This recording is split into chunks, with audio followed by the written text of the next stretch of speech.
Hello friends. तो दोस्तों,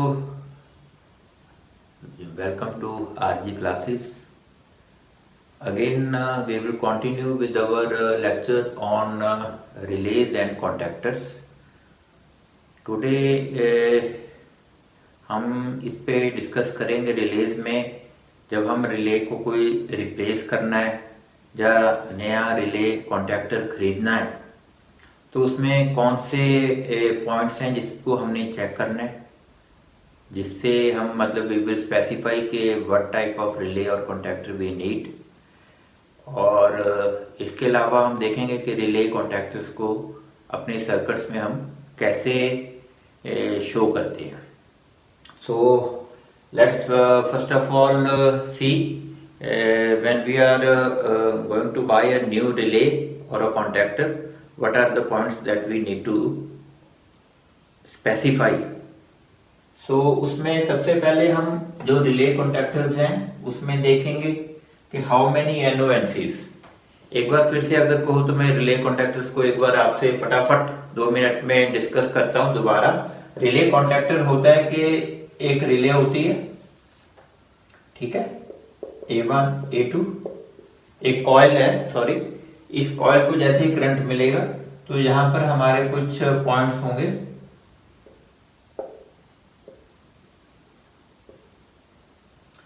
इसमें अगर कांटेक्ट बना हुआ है, दिस इज नोन एज सी, ये NC पॉइंट हो गया, और ये कांटेक्ट नहीं बना हुआ, ये NO पॉइंट है। ओके, सो जैसे ही कॉइल को करंट मिलता है, जो सी और NC में कांटेक्ट बना हुआ है वो सी और NO में बन जाएगा। ये हम पिछले लेक्चर में अच्छी तरह से समझ चुके हैं। Now we are familiar with what is NC, what is NO, what is relay, how it functions. अब जब हम एक नई रिले लगाना चाह रहे हैं किसी भी ऑटोमेशन में, किसी भी सर्किट में, तो सबसे पहले हम ये तय करेंगे कि हमें कितने NO कितने NC चाहिए। If it is a 4 point, 2 point release भी आती हैं, 4 पॉइंट की भी आती हैं, 8 पॉइंट की भी आती हैं, और आगे 8+4 हम अगर ऑक्सिलरी लगा लेंगे तो 12 पॉइंट की भी बन जाएंगी। तो उसमें से कोई भी कॉन्फ़िगरेशन हम सिलेक्ट कर सकते हैं कि like we need all 4 NOs और we need 7 NO, 1 NC, 2 NC, 6 NO, anything. तो वी विल फर्स्ट स्पेसिफाई कि हमें कितने NO कितने NC चाहिए। उसके बाद कॉइल वोल्टेज, कॉइल वोल्टेज जो है कि वो जो ये कॉइल है इसको वोल्टेज हम कितनी देनी है, ये हम कैसे तय करते हैं। ये अपने जैसे हमने पहले एक लेक्चर में देखा था कि जो कंट्रोल पैनल है उसमें हमें कौन सी वोल्टेज अवेलेबल है। अगर हम हमारा सारा कंट्रोल पैनल जब हमारा सारी ऑटोमेशन 220 पे चल रही है, then coil voltage will be 220 volt. कुछ स्टार्टर्स होते हैं, मोटर स्टार्टर्स होते हैं जो 3 फेज पे चल रहे हैं, तो वहां पर हम कॉइल वोल्टेज 415 वोल्ट होती है। जब कुछ कंट्रोल पैनल्स में we go with 24 volt control, तो वहां पर 24 वोल्ट DC होगा। तो मतलब कॉइल वोल्टेज हमारी either it will be 24 volt DC, और it can be 220 volt AC, और it can be 415 volt AC।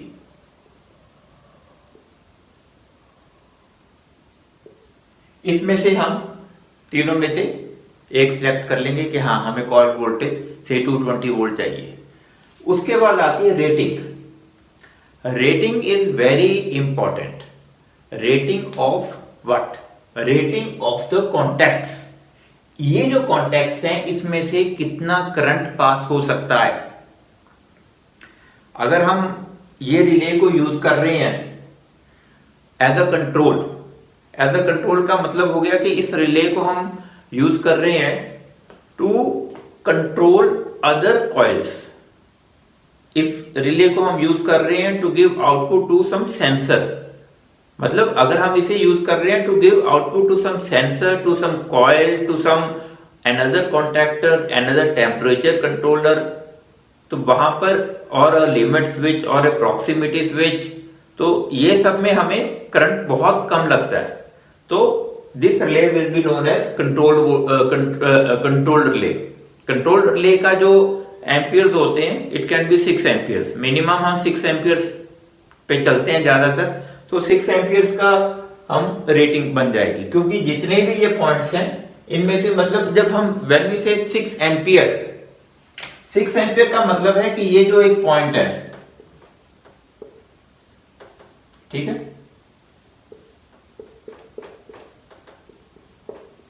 6 amperes का मतलब है कि इसमें जो करंट जा सकता है वो मैक्सिमम 6 एम्पियर जा सकता है। इसकी जो ये क्या है पॉइंट्स, अल्टीमेटली एक पत्ती है। Let me show you some relay first of all, तो उसके बाद में बात करते हैं।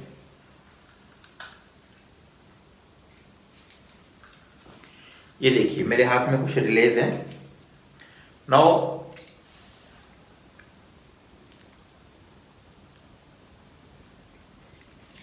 दिस इज अ रिले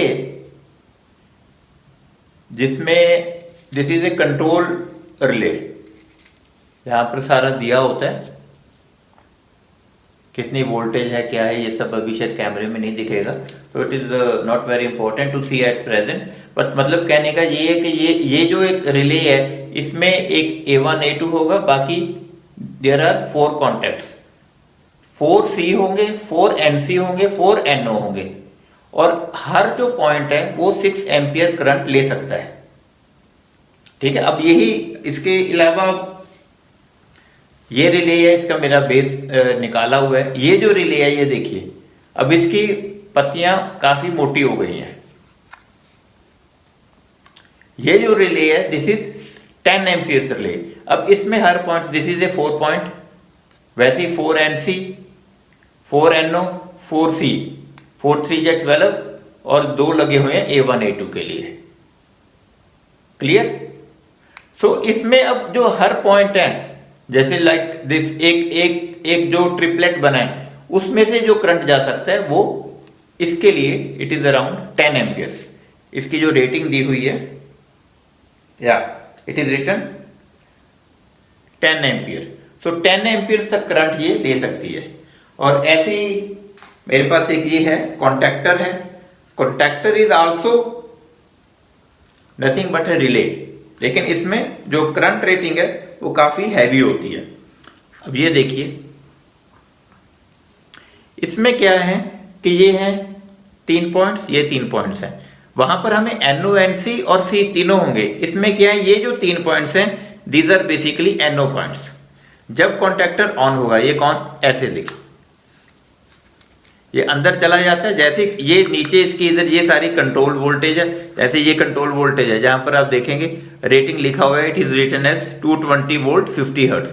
तो ये सारी जो नीचे बेस है दिस इज कॉइल, कॉइल को जैसे ही करंट मिलेगा मैग्नेट बनेगा तो ये अंदर को दब जाएगा, तो ये अंदर को दब जाएगा, तो ये जो 2 पॉइंट है आपस में कॉन्टैक्ट बन जाएगा, 2 पॉइंट इनका कॉन्टैक्ट बन जाएगा, 2 इनका बन जाएगा। So basically these are 3 NO points available. अब इन NO पॉइंट्स की अगर हम यहाँ पर रेटिंग देखेंगे तो बेसिकली इन्होंने आगे दिया होता है कि ये this is written as 40 amperes, तो एक जो पॉइंट है इसमें 40 एम्पियर्स जा सकता है। बेसिकली ये जो ऐसे कॉन्टैक्टर्स होते हैं ज्यादातर मोटर ऑन करने के लिए, मोटर स्टार्ट करने के लिए होते हैं। इसमें आगे मोटर की रेटिंग भी दी होती है कि जैसे अगर 3 फेज देंगे तो 3 फेज में अगर हम 400 वोल्ट देते हैं तो ये 11 किलोवाट तक का लोड ले सकता है। मतलब अगर हम 3 फेज इधर देते हैं और ये 3 इसकी जो तारें लगाकर हम 11 किलोवाट की मोटर को लगा सकते हैं, तो this is the maximum rating 11 kilowatt. और अगर एम्पियर्स में बात करते हैं तो आईएच लिखा हुआ है 40 एम्पियर्स। वैसे ये जो आगे जो जर्नल इसमें करंट जा सकता है दैट इज 25 एम्पियर्स, ये लिखा हुआ है LCD25। बेसिकली इसको जब हमने यूज करना है तो एक पॉइंट में 25 एम्पियर्स जा सकता है। उसके अलावा इसमें ये 3 पॉइंट्स और दिए हैं। वो 3 पॉइंट्स क्या है कि एक तो लिखा है A1 A2, वही कॉइल वोल्टेज, जो कॉइल को हमने जैसे ऑपरेट कराना है तो A1 A2 से हम ऑपरेट कराएंगे। उसके अलावा एक NO पॉइंट, एक NC पॉइंट एक्स्ट्रा है। ये जो छोटे NO NC होते हैं these are again control, this can not be used to on the motor. ये कहाँ काम आते हैं, ये ऐसा आता है कि सपोज कोई सर्किट था अपना, उसमें जब कॉइल को वोल्टेज मिला मोटर ऑन हो गई, जैसे ही मोटर ऑन हुई तो ये जो NO पॉइंट है ये भी ऑन हो गया। तो ये कहीं और आगे आप सर्किट में यूज कर सकते हैं कि यहाँ पर आपने वोल्टेज दी, यहाँ आपको जब ऑन हुआ तो यहाँ से आपको वोल्टेज मिल गया। This can be use somewhere to indicate that motor is on. Simple. Motor on हुआ, A1 A2 को जब मिला, कॉन्टैक्टर ऑन हुआ, कॉन्टैक्टर ऑन होते ही 3 फेज यहां से गए, नीचे मोटर को चले गए, मोटर ऑन हो गई। मोटर ऑन होने का जो इंडिकेशन है वो यहां से हम 2 NO से उठा सकते हैं कि यहां पर अगर हमने यहां इसको हम कुछ भी दे सकते हैं, वी कैन गिव 24 वोल्ट जो भी अपने सर्किट में चाहिए। तो 24 वोल्ट यहां पर दिया हुआ, जैसे ही मोटर ऑन हुआ 24 यहां मिल जाएगा। We can use it somewhere to show that motor is on. 2 इसमें NC पॉइंट है। NC पॉइंट है कि अगर अभी भी हम देखेंगे तो यहां और इस दोनों का पॉइंट का कॉन्टैक्ट बना हुआ है। जैसे ही मोटर ऑन होगी या कॉन्टैक्टर ऑन होगा तो ये जो कॉन्टैक्ट बना हुआ है ये कट हो जाएगा।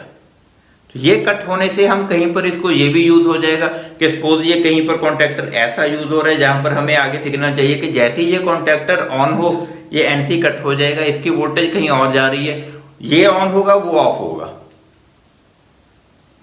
समझ गया ना मेरी बात? ये even this point and NO/NC point, this is also used in star delta starters. Star delta starters में क्या होता है कि एक कॉन्टैक्टर, 3 कॉन्टैक्टर लगते हैं।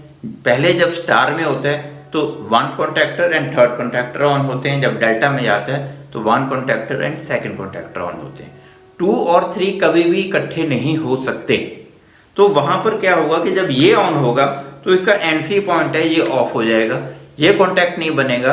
तो इसकी जो वोल्टेज है वो आगे दूसरे कॉन्टैक्टर को दी है। जब तक ये ऑन है तो वो ऑफ रहेगा, वो ऑन है तो ये ऑफ रहेगा। We will discuss it in. हाँ जी, तो हम बात कर रहे थे रेटिंग की। तो जो रेटिंग है, रेटिंग इज फॉर 1 ट्रिपलेट और 1 जो पॉइंट हमने यूज करना है। It can go from 6 ampere to maybe 200 ampere.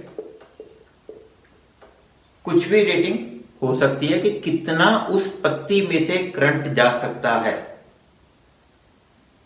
एक बात और मैं इधर कहना भूल गया था, this is for relay contactors and the 3rd point is SSR। So I hope you remember SSR क्या था? Solid state relay. वो भी रिले ही है, लेकिन यहां पर जो होती है ये कॉइल होती है जिसको करंट मिलता है तो मैग्नेट बनता है, मैग्नेट बनता है तो कॉन्टैक्ट्स बनते और बिगड़ते हैं। जो SSR है उसमें इलेक्ट्रॉनिक सर्किट होता है, उसमें ट्रांजिस्टर होता है, जिसमें से अगर कुछ पोर्शन को वोल्टेज मिलेगी तो कुछ पोर्शन में एक स्विच की तरह होता है कि वो कॉन्टैक्ट बन जाएगा। वहां पर सिर्फ NO पॉइंट होते हैं, there is no NC point. एक जो SSR होता है उसमें भी आप यहां पर वोल्टेज देंगे, it can B 24 volt, it can be 220 volt AC और DC। और ये जो 2 पॉइंट्स हैं इसमें कॉन्टैक्ट है। यहां पर अगर इसको ये सप्लाई मिलेगी तो ये कॉन्टैक्ट में सप्लाई आ जाएगी। अब इसमें भी क्या होगा कि ये जो 2 पॉइंट्स हैं इसकी करंट कितना जा सकता है, ये रेटिंग एक कंट्रोल वोल्टेज होगी specification and the other specification is current. ऐसी SSR है 50 एम्पियर का भी हो सकता है, 5 एम्पियर का भी हो सकता है, 100 एम्पियर का भी होगा। लेकिन SSR में बहुत इंपॉर्टेंट पॉइंट होता है कि जैसे जैसे अगर इसका करंट बढ़ता है तो नीचे हमें SSR के नीचे एक हीट सिंक लगाना पड़ता है, नहीं तो ये SSR गर्म हो जाएगा। SSR जैसे ही गर्म होता है तो उसकी लाइफ बहुत कम हो जाती है। तो for SSR we need to have a heat sink।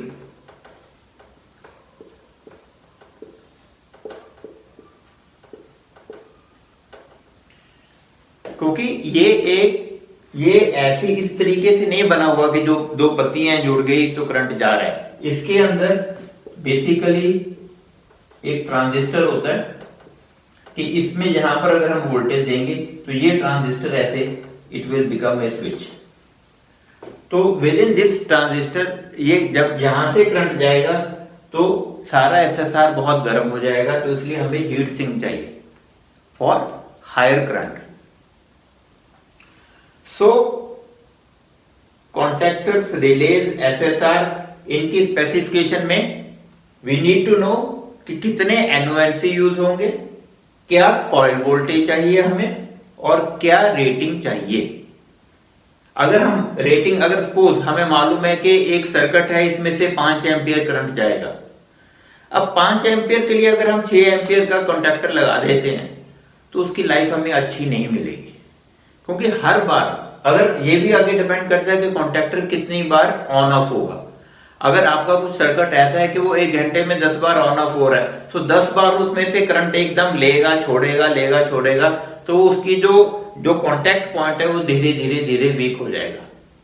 तो इट इज बेटर, अगर आपका 5 एम्पियर करंट जा रहा है तो it is better to have a relay with 10 ampere rating. Double rating लो तो आपको लाइफ मिलेगी। एक बार जरूर पैसा लगेगा, लेकिन बाद में जो मशीन चलेगी उसमें बार बार इसकी दिक्कत नहीं आएगी, because it is a mechanical thing. Ultimately number of operation पे डिपेंडेंट होता है ज्यादातर। वो भी अगर हम इसके मैनुअल में देखेंगे तो लिखा होता है कि हाँ, इसमें 1 लाख ऑपरेशन मिल सकते हैं। अब 1 लाख ऑपरेशन अगर मिलने हैं, अब वो 1 लाख ऑपरेशन चाहे आप उनको 10 दिन में ले लो, चाहे आप 1 लाख ऑपरेशन को 10 साल में लो, तो 1 लाख ऑपरेशन के बाद उसमें या तो कोई ना कोई उसका जो स्प्रिंग है उसकी टेंशन कम हो जाएगी, या जो उनकी पत्ती है उसका जो कांटेक्ट बन रहा है वो वैसा नहीं बन पाएगा, और एक बार कांटेक्ट लूज होना शुरू हो गया तो स्पार्किंग होगी। अल्टीमेटली वो जो आपके कांटेक्ट है वो बनने बिल्कुल छोड़ जाएंगे। तो you have to then replace this contactor. So rating is very important. जितना आपको लगता है कि करंट जाएगा उससे डबल करंट का कम से कम कॉन्टैक्टर लगना चाहिए। आप डबल का लगाओगे तो बहुत देर तक चलेगा।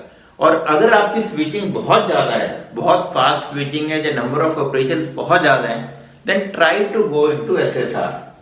लेकिन एसएसआर कई बार ऐसा होता है कि अगर आपका ऑलरेडी एक कॉन्टैक्टर लगा हुआ है आपने, क्योंकि ज्यादातर जो हमारा है we are not developing a new system. हम एक सिस्टम जो चल रहा है वहीं पर हम जैसे जॉब करने गए हैं, जो उसी को चलाना है, उसकी रिपेयर करनी है, जो उसमें फॉल्ट फाइंडिंग करनी है, तो जो कॉन्टैक्टर लगा होता है वही रिप्लेस करना होगा। सो एसएसआर लगाना। हाँ, लेकिन अगर हमें देखते हैं कि यार ये कॉन्टैक्टर हर 2 महीने बाद जा रहा है तो try to replace it with an SSR. फिर अगेन आई विल से, कभी किसी को कोई भी दिक्कत है, कुछ भी पूछना है, you can mail me, you can comment on this video. I will definitely try to remove all your queries. अब इस पॉइंट में, रिलेज में, एक लास्ट पॉइंट जो हम डिस्कस करेंगे, अगेन आई विल से release contactors very very important. Switching में, कंट्रोल्स में इसको समझना बहुत ज्यादा जरूरी है। आज हम जो एक लास्ट पॉइंट जो डिस्कस करेंगे वो ये है कि सर्किट डायग्राम्स में हम रिले कॉन्टैक्टर्स को कैसे शो करते हैं। सपोज कोई डायग्राम ऐसी है,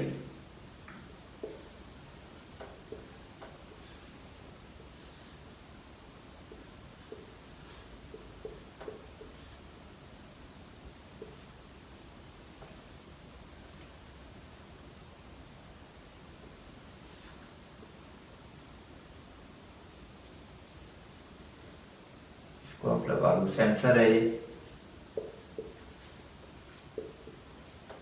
कोई डायग्राम बना है जिसमें हमने एक ये एनो पॉइंट यूज किया है। I am concentrating on this एनो पॉइंट। यहां पर ऐसा भी हो सकता है जैसे ये 13 लिखा हो, ये 14 लिखा है, एक इधर R लिखा है, R1 लिखा है। अब इसका मतलब है कि एक कोई रिले है जिसका उन्होंने नाम R1 दिया हुआ है। उस रिले R1 का एक पॉइंट यूज किया है इस सर्किट में, एक तार 13 पे लगी है, एक 14 पे लगी है।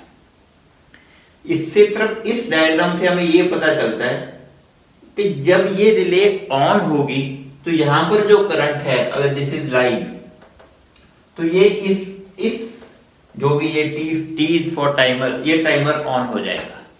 लेकिन जब ये रिले ऑन होगी तो अब रिले कब ऑन होगी, ये ज्यादातर जो सर्किट्स होते हैं इसमें जैसे हमने R1 लिखा हुआ है, कहीं ना कहीं सर्किट में अगर हम ढूंढेंगे कहीं ना कहीं वो दिया होगा कि सपोज एक टाइमर है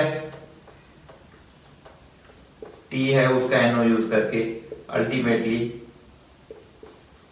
R1 को दिया हुआ है, दिस इज न्यूट्रल।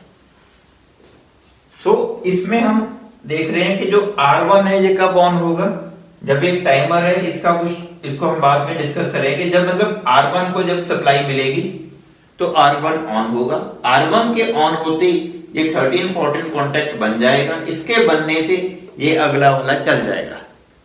तो कभी भी अगर सर्किट में आपको ऐसा ये दिखता है 13-14 R1 R2 C1 C2 K1 K2 K3 K13, तो दैट मीन्स कि वो पॉइंट तब ऑन होगा जब इसको सप्लाई मिलेगी। ऐसा नहीं है कि इसको सप्लाई मिलेगी तो ये इधर आ जाएगी, इसको सप्लाई मिलेगी तो ये यहीं पर रहेगी जब तक ये नहीं ऑन होगा। ये कहां ऑन होगा, ये आपको सर्किट में ढूंढना पड़ेगा ऐसा कुछ कि R1 कब ऑन हो रहा है। अब अच्छा, अब R1 ऑन हुआ, अब R1 के ऑन होने से सिर्फ एक पॉइंट नहीं जुड़ा, R1 में हो सकता है 5NO हो, 3NC हो। अब हमें सारे सर्किट में वो देखने चाहिए कि बाकी जगह R1 का क्या क्या असर हो रहा है, पांचों NO कहां पर है। वो बहुत जो अच्छी डायग्राम्स होती हैं उसमें ज्यादातर कई बार तो यहां इसके नीचे लिखे होते हैं, डिस्क्रिप्शन दी होती है, यहाँ कोई पेज नंबर डाला होगा, जैसे 13-14 है, सपोज ये इधर डाला होगा कि 1 पेज पे है, ये सपोज 1 पेज के 14 रो में है, ये अलग से 1-2 हो गया, सपोज 3-4 हो गया, तो उसके बाद एक NC यूज किया हुआ है, सपोज 16-17, एक NC और यूज किया हुआ है इसमें, सपोज 10-11। अब इसका मतलब है कि ये जो R1 है इसमें 5 पॉइंट्स टोटल इस पूरे अपने कंट्रोल में यूज हो रहे हैं R1 के, 3 NO 2 NC। आगे पेज नंबर वगैरह भी दिए होंगे सर्किट में, वो आप चेक कर सकते हो कि वहां जाकर देखो कि हाँ R1 कहां कहां इफेक्ट कर रहा है। कई डायग्राम ऐसे होते हैं कि यहाँ पर आपने R1 लिख दिया, यहीं पर उसने नीचे आपको पेज नंबर डाला होगा कि पेज 14। जो आजकल की डायग्राम्स हैं उसमें पेज नंबर डलता है ऊपर, यहाँ पर हर पेज में जो सर्किट होता है, जो काफी बड़ी अगर सर्किट है तो यहाँ पर उन्होंने कॉलम नंबर डाला होता है, यहाँ पर उन्होंने रो डाला होता है। तो इसमें 14 के आगे जैसे सपोज 3B, तो मतलब ये होगा कि ये तीसरी कॉलम और ABC रो में जाकर आपको R1 के बाकी के कंपोनेंट भी मिलेंगे, तो वो सर्किट में क्लियर हो जाते हैं। लेकिन बात जो इम्पोर्टेंट है वो ये है कि जब भी हम सर्किट को एनालाइज करेंगे तो एक पॉइंट को नहीं देखेंगे, उसकी जो भी कॉन्टेक्टर है उसके बाकी के पॉइंट्स भी ढूंढेंगे, वो ढूंढकर देखेंगे कि उसका सर्किट में कहां कहां इफेक्ट है। तो ये सबसे एक इंपॉर्टेंट चीज है। एक और जगह पे मैंने डायग्राम्स देखी थी, वहां पर उसने बहुत अच्छी डायग्राम बनाया था, उसमें उन्होंने थोड़ी तरीके बनाते हैं क्या किया था कि suppose there is a contactor की, अब उस कॉन्टैक्टर में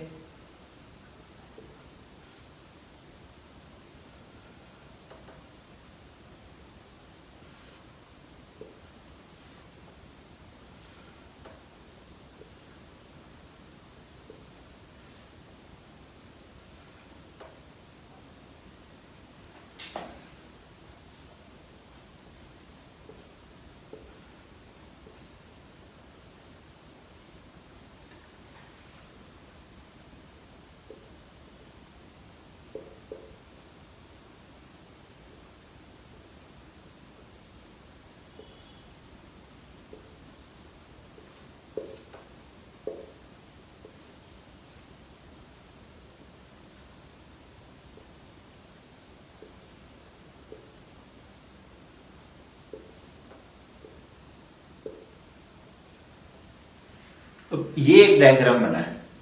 अब इसमें क्या है कि ये हमें ये शो कर रहा है कि एक कॉन्टैक्टर है जो रिले है जिसका नाम है के, उसमें से ये आप देखिए कि ये NO पॉइंट्स हैं, ये कांटेक्ट नहीं हुए, तो ये NO पॉइंट्स दो यूज किए हुए हैं। एक NC पॉइंट है जो कि ये यहाँ पर कांटेक्ट बन गया, एक ये यूज किया हुआ है। इसके अलावा एक NC पॉइंट और दो NO पॉइंट खाली पड़े हैं। तो ये itself is a complete diagram. और ये तारे कहाँ जा रही हैं आगे उसमें बना होगा, लेकिन ये ज्यादातर वहां होगा जहां पर एक ही पेपर पे, बड़े पेपर पे फुल ड्राइंग बनी होगी। वो पूरा खोलकर उसको देखेंगे तो ये तारे आगे आगे कहीं ना कहीं जा रही होंगी, दिखेंगी हमें। जहां पर पेज वाइज 5-10 पेजों की है तो वहां पर हम ऐसे चलेंगे, क्योंकि वहां पर हम कैसे शो करेंगे, वहां पर फिर वो पेज नंबर डाले होंगे कि बाकी के जो R1 है उसके उस पेज के ऊपर शो किया हुआ है कि कंपोनेंट कहां पर उसका क्या इफेक्ट है।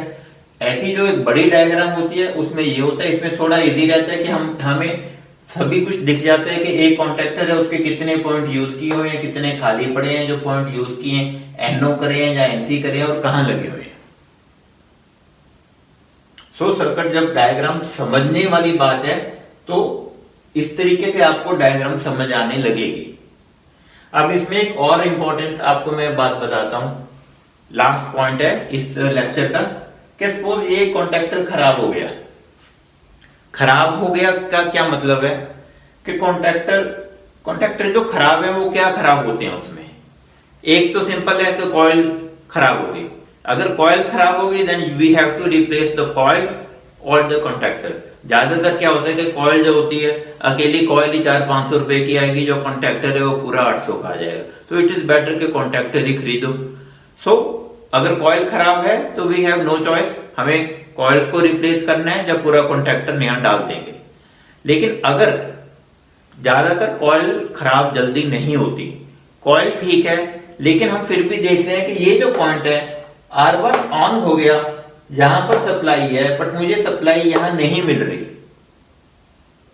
समझो, R1 ऑन हो गया, R1 को सप्लाई मिल गई, कॉइल ऑन हो गई, कॉन्ट्रैक्टर ऑन हो गया, लेकिन यहां पर जो सप्लाई थी वो मेरे पास अभी भी नहीं आ रही। मतलब ये पॉइंट काम नहीं कर रहा, ये जो कांटेक्ट बनना चाहिए था ये नहीं बन रहा। वही बात है कि पत्ती सट गई है, जब उसके कांटेक्ट पूरा नहीं बन रहा, उसके कारण यहां पर हमने करंट ज्यादा दिया, जब कुछ भी किया ये काम नहीं कर रहा कांटेक्ट। तो हम क्या कर सकते हैं कि अगर हमारे पास जैसे इसमें अगर एक ये कांटेक्ट आपस में नहीं बन रहे तो ये दोनों तारों को हम यहां से हटा के यहां लगा देंगे। सिंपल सा काम करेंगे, यहां से हटाएंगे, ये तार को यहां से हटाएंगे और ये जो तार थी ये इसको उठा के यहां लगा देंगे और ये जो तार थी इसको उठा के यहां लगा देंगे। 5 मिनट लगेंगे और मशीन आपकी चल पड़ेगी।